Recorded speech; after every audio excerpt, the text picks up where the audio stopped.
आज से 50,000 साल पहले अगर हमारे सामने एक भूखा शेर आ जाता तो हमारा शरीर एक सुपर पावर एक्टिवेट करता। हमारा दिल तेजी से धड़कने लगता, सांसें तेज हो जाती और मसल्स में इतनी ताकत आ जाती कि या तो हम उस शेर से लड़ते या वहां से अपनी जान बचाकर भाग निकलते।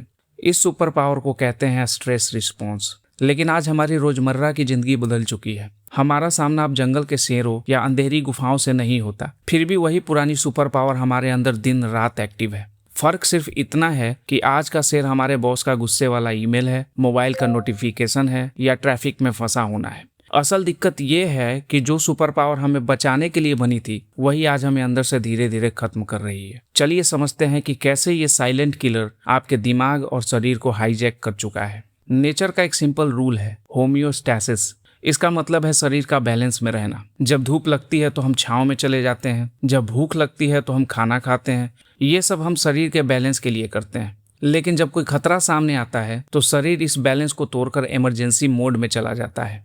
पुराने जमाने में ये लाइफ सेविंग था। जब एड्रेनालिन और कोर्टिसोल जैसे हार्मोन्स रिलीज होते हैं तो शरीर का हर एक सिस्टम सिर्फ एक ही चीज पर फोकस करता है, सरवाइव करना। उस वक्त हमारा डाइजेशन, इम्यून सिस्टम और यहाँ तक कि दिमाग के सोचने समझने वाला हिस्सा भी बंद हो जाता है, क्योंकि अगर शेर हमें खा गया तो कल सुबह का खाना हजम करके हम क्या ही करेंगे। सिंपल लॉजिक है। प्रॉब्लम तब शुरू हुई जब हमारी दुनिया बदल गई, लेकिन हमारी बायोलॉजी वही पुरानी रही। हमारा दिमाग ये फर्क नहीं कर पाता कि सामने कोई असली जानवर है या सिर्फ एक स्ट्रेसफुल खबर। आज हम सुबह सुबह उठते ही स्क्रॉलिंग शुरू कर देते हैं। लोगों की परफेक्ट लाइफ देखकर खुद को कम समझने लगते हैं। आप अपने आप को डिवैल्यू करने लगते हैं। ऑफिस की डेडलाइंस हमें स्ट्रेस में डालती है। इन माइक्रो स्ट्रेसेस की वजह से हमारा स्ट्रेस रिस्पॉन्स सिस्टम कभी ऑफ ही नहीं होता। सोचिए, एक सुपर पावर जो सिर्फ 10-15 मिनट के लिए इस्तेमाल होनी चाहिए थी और वो दिन के 24 घंटे चल रही है। इसे कहते हैं क्रोनिक स्ट्रेस। जब शरीर महीनों तक स्ट्रेस हार्मोन में डूबा रहता है तो उसका हर एक हिस्सा चीखने लगता है। हमारे कंधे और गर्दन हमेशा तनाव में रहते हैं क्योंकि शरीर को लगता है कि उसे लड़ना है। इससे क्रोनिक पेन और सरदर्द शुरू हो जाता है। हमारा दिल हमेशा तेज धड़कने के लिए मजबूर होता है। ब्लड वेसल्स पर इतना प्रेशर पड़ता है कि हार्ट अटैक और स्ट्रोक का खतरा कई गुना बढ़ जाता है। स्ट्रेस हमारे इम्यून सिस्टम को कमजोर कर देता है। शरीर को लगता है कि इन्फेक्शन से लड़ने से ज्यादा जरूरी शेर से बचना है। नतीजा, हम बार बार बीमार पड़ते हैं और कैंसर जैसी बीमारियों का रिस्क बढ़ जाता है। सबसे खतरनाक असर दिमाग पर होता है। क्रोनिक स्ट्रेस में दिमाग का लॉजिकल पार्ट थोड़ा ठंडा पड़ जाता है और डर वाला पार्ट, जिसे एमिगडेला कहते हैं, वो हावी हो जाता है। हम साफ तरह से सोच नहीं पाते, गलत फैसले लेते हैं और धीरे धीरे एंग्जाइटी और डिप्रेशन के घेरे में चले जाते हैं। तो क्या हम कुछ नहीं कर सकते?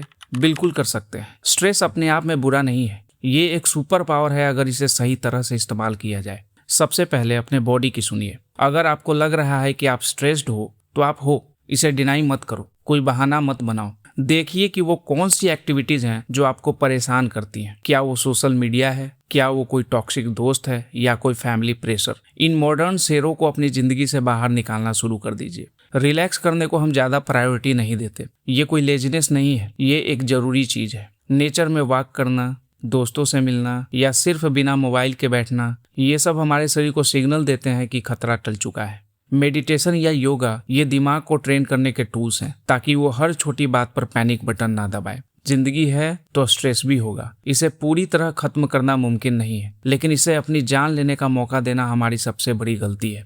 स्ट्रेस की सुपर पावर को सिर्फ वहां यूज करें जहां जरूरत हो, जैसे किसी मुश्किल प्रोजेक्ट को फिनिश करने में या किसी मुकाबले में। लेकिन याद रखिए, लड़ाई खत्म होते ही तलवार को वापस म्यान में रखना जरूरी है। अगली बार जब आपका मोबाइल बजे और आपका दिल तेजी से धड़कने लगे तो रुकिए और खुद से कहिए, भाई ये कोई शेर नहीं है, सिर्फ एक नोटिफिकेशन है।